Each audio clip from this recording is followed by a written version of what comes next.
Hello friends, parasol GS पे आपका स्वागत है। मित्रों, कैसे हैं आप लोग?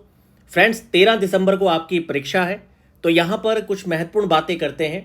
देखिए, यहाँ पर किसी तरह की रणनीति या स्ट्रैटेजी मैं आपको नहीं बताना चाह रहा हूँ, क्योंकि जो पढ़ाई है ये काफ़ी एक लंबी प्रक्रिया होती है। जब चीज़ों पर आपकी कॉन्सेप्ट अच्छी है, तथ्य अच्छे हैं, तो आप अच्छा काम करते हैं।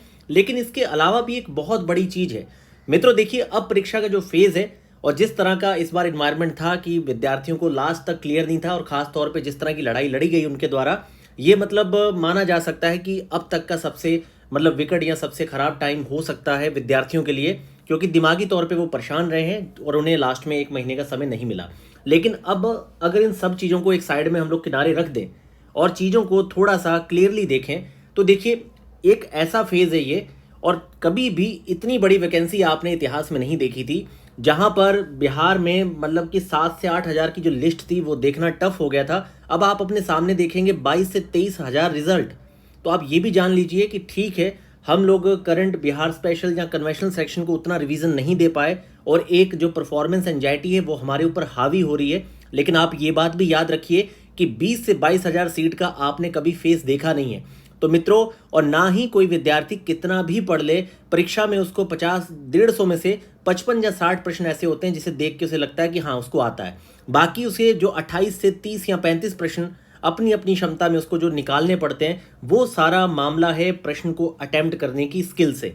अब ये प्रश्न को अटेम्प्ट करने की स्किल से मैं आपको सीधे सीधे कहूँगा कि 69th बीपीएससी के पेपर के रिव्यू के 3 पार्ट मैंने चैनल पे शेयर कर रखे हैं। टेलीग्राम चैनल पे भी मैंने शेयर किए हैं, डिस्क्रिप्शन में उसका लिंक है। आप एक बार जाके 69th बीपीएससी के पूरे पेपर को देख लीजिएगा कि किस तरीके से आपने एलिमिनेटिंग टेक्निक, कॉमन सेंस, या किस तरीके से आप बहुत सारे प्रश्नों के उत्तर इसमें बड़े आराम से निकाल सकते हैं। क्योंकि जहाँ पर 3 से 4 स्टेटमेंट आते हैं, वहाँ पर उतनी ही संभावना जो है आपकी प्रायिकता बढ़ जाती है प्रश्नों को आराम से एलिमिनेट करने के लिए।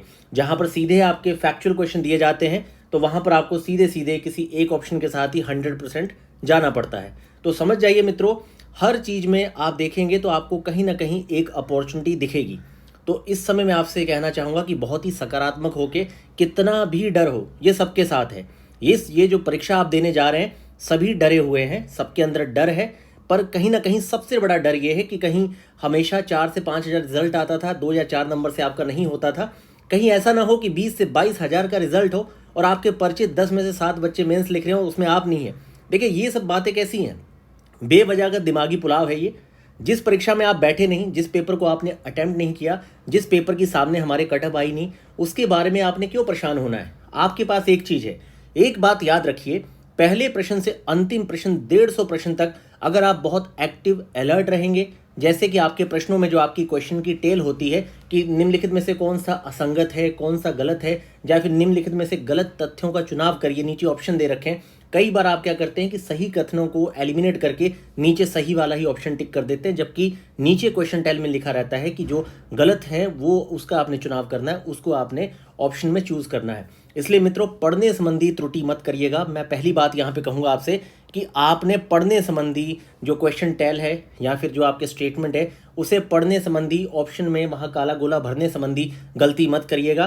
क्योंकि जो आपके 150 प्रश्न है, यहाँ पर कोई बड़ी बात नहीं है कि आप अपने 3 से 4 प्रश्न तो इसलिए गलत कर दें और उससे आपको एक प्रश्न नेगेटिव मिल जाए कि भाई आपने बहुत सही से पढ़ा नहीं, या फिर आपने वहाँ पर OMR शीट पे गोले गलत भर दिए हैं। ये एक सबसे बड़ा मतलब कि मैं कहूँगा कि ये सबसे बड़ा डिसास्टर हो सकता है आपके लिए। यहाँ पर सेकंड चीज़ मैं आपसे कहना चाहूँगा मित्रों कि आप अपनी 100% ऊर्जा के साथ पहले प्रश्न से लेके आपको 150 प्रश्न तक जाना है। आपने इतना ढीले ढाले या इस तरह से नहीं रहना है कि भाई आप किसी प्रश्न पे स्टक हो गए, अगर वो आपको बिल्कुल भी किसी तरह का लॉजिक आपका नहीं लग रहा, आप उसी में अटके हुए हैं 4 से 5 मिनट। क्योंकि देखिए, कहीं ना कहीं आपके इकोनॉमी के, ज्योग्राफी के कई सारे क्वेश्चन, पॉलिटी के काफ़ी लेंदी बनाए जाते हैं, उसमें 4-4 ऑप्शन होते हैं बड़े बड़े। तो वहाँ पर अगर आप सही से चीज़ों को नहीं पढ़ेंगे तेज़ी से, आपकी पढ़ने की रीडिंग जो है शुरू से ही बहुत एक्टिव रखिएगा। पहले मिनट से लेकर अंतिम तक आपने बहुत एक्टिव रहना है, और दिमाग में ये भी रखना है कि आपको 150 में से आपको अपने 140 से 145 गोले भी काले करने हैं, जिसके लिए आपको 13 से 14 मिनट का टाइम चाहिए। तो इन सब चीज़ों को बैलेंस रखते हुए मित्रों, बहुत अच्छी स्पीड और बहुत अच्छी एनर्जी अपनी स्टार्टिंग से लेकर लास्ट तक रखिएगा। इसका फ़र्क पड़ता है। एग्जाम्पल के तौर पे आपने शुरुआत की बहुत ही ढीले ढाले होके, और 125 प्रश्न पे पहुंचते पहुंचते आपको पता चला भैया 30 मिनट तो टोटल बचे हैं और 25 क्वेश्चन अभी आपने पढ़ने हैं, और जबकि बाद में आपको 10 से 15 मिनट तो चाहिए आपको 140 गोले काले करने के लिए। तो समझिए कैसा दबाव क्रिएट होगा और आपका दिमाग काम करना बंद कर देगा, हाथ कपकपाने लगेंगे। इसीलिए मैं आपसे कह रहा हूँ कि दूसरी मैं यहाँ पर सबसे इंपॉर्टेंट चीज़ आपसे कहूँगा कि पहले से लेके 150 क्वेश्चन तक, ठीक है, और खास तौर पे मैथ रीजनिंग के जो 10 क्वेश्चन है जो आपसे सीधे सीधे सॉल्व हो, उस तरह के आप 6 या 7 प्रश्न अपनी योग्यता के हिसाब से सॉल्व कर लीजिएगा। क्योंकि मैथ्स बैकग्राउंड के स्टूडेंट यहाँ पे 9 तक सही कर सकते हैं, आर्ट वाले मान लीजिए 5 या 6 यहाँ पे सही करेंगे। यहाँ पर आपको ब्लाइंड गेस या तुक्का नहीं लगाना है, वो छोड़ दीजिए जो 4-5 क्वेश्चन आपसे नहीं सॉल्व हो रहे मैथ्स के। बाकी जगह आपको पूरा दिमाग लगाना है, कॉमन सेंस लगाना है। जहाँ भी मैं कहूँगा कि आप 40% तक भी अगर श्योर जा रहे हैं ऑप्शन के साथ एलिमिनेट करते हुए, अटेम्प्ट लीजिए। थोड़ा सा कैलकुलेटिव रिस्क लेना बहुत जरूरी है, क्योंकि विद्यार्थी कैलकुलेटिव रिस्क लेके आपसे आगे निकल जाएंगे। कटअप पे देखिए बिल्कुल भी दिमाग में परेशान मत होइए। तीसरा पॉइंट यहाँ पे मैं आपको क्लियर कर दूं कि कटअप को लेके बहुत परेशान मत होइएगा, क्योंकि सारे विद्यार्थी बहुत ज़्यादा घबराए हुए हैं और आपके सामने 22,000 के आसपास यहाँ पे रिजल्ट है। अब इतने बड़े रिजल्ट में सीधी सी बात है कि आप थोड़ा भी सही से एक्टिव होंगे तो कटअप कहीं भी जा सकती है। अब ऐसे पेपर में मान लीजिए स्टूडेंट परफॉर्मेंस नहीं किए और उन्हें 22,000 स्टूडेंट चाहिए, तो 22,000 स्टूडेंट्स को पिक करने के लिए वो अलग अलग कैटेगरी की रेंज में काफ़ी नीचे जा सकते हैं। जनरल कैटेगरी यहाँ पर 75 पे भी मेंस लिख सकता है और हो सकता है 82 पे भी लिखने को ना मिले। तो दिमाग में पहले से कटअप या किस रेंज में आपको जाना है, इस तरह का दबाव मत पालिए। आप अपनी 100% ऊर्जा के साथ 150 क्वेश्चन को आप बहुत सही से पढ़ के एलिमिनेट करके कम से कम भी 93 से 94% पेपर के क्वेश्चन अटैम्प्ट करिए। मैं कहूँगा कि 135 रेंज में जरूर जाइए। अगर आप अच्छी एक्यूरेसी के साथ 130 से नीचे मत अटैम्प्ट करिए, क्योंकि ये सही रहता है। अगर ज़्यादातर आपको प्रश्नों के उत्तर आते हैं, आपको लगता है कि आपने 150 में से 80 तो सीधे सीधे आपका 100% श्योर है, तब आप फिर अपने अकॉर्डिंग देख सकते हैं कि आपको कितना प्रश्न अटैम्प्ट करना है। पर मैं कहूँगा पूरे 150 पे पूरी ऊर्जा लगाइए। मैथ्स के 3-4 नहीं सॉल्व हो रहे, छोड़ दीजिए। साइंस टेक या करंट का कोई ऐसा क्वेश्चन जिससे आपका कोई लॉजिक नहीं बन रहा, वो छोड़ दीजिए। फिर भी 130 के अराउंड आपको प्रश्न कम से कम अटैम्प्ट लेने चाहिए। यहाँ पे मित्रों एक बड़ी बात मैं आपसे और बोलूँ कि जब भी आप प्रश्न को देखिए, डरिए मत और किसी भी तरह से आपको यहाँ पर निराश या हताश नहीं होना है। आप अपनी 100% ऊर्जा के साथ आगे बढ़िए और पूरी 100% एनर्जी के साथ पूरे पेपर्स को अटैम्प्ट करिए। पूरा जो पेपर है आपका, पूरे जो क्वेश्चन है, पूरी ऊर्जा के साथ आपने उसको अटैम्प्ट करना है, क्योंकि आपकी जो अलर्टनेस होती है दिमाग की, और बहुत एक्टिव होकर जब आप एक एक प्रश्न को करेंगे तो आपके सामने नतीजा अच्छा आएगा। ऐसा नहीं सोचना है कि अगर आपको मान लीजिए अब उपभोक्ता के बारे में या इकोनॉमी की किसी कॉन्सेप्ट के बारे में 4 बड़े स्टेटमेंट दे दिए, आपने कहा कि यार मैंने तो इन्फ्लेशन का ये चैप्टर पढ़ा नहीं है, 4 बड़े से ऑप्शन है, क्या इसमें 1.5 मिनट खराब करना है? ऐसा नहीं है मित्रों, आपने प्रत्येक प्रश्न के प्रत्येक ऑप्शन को पढ़ना है, इतनी आपकी स्पीड होनी चाहिए।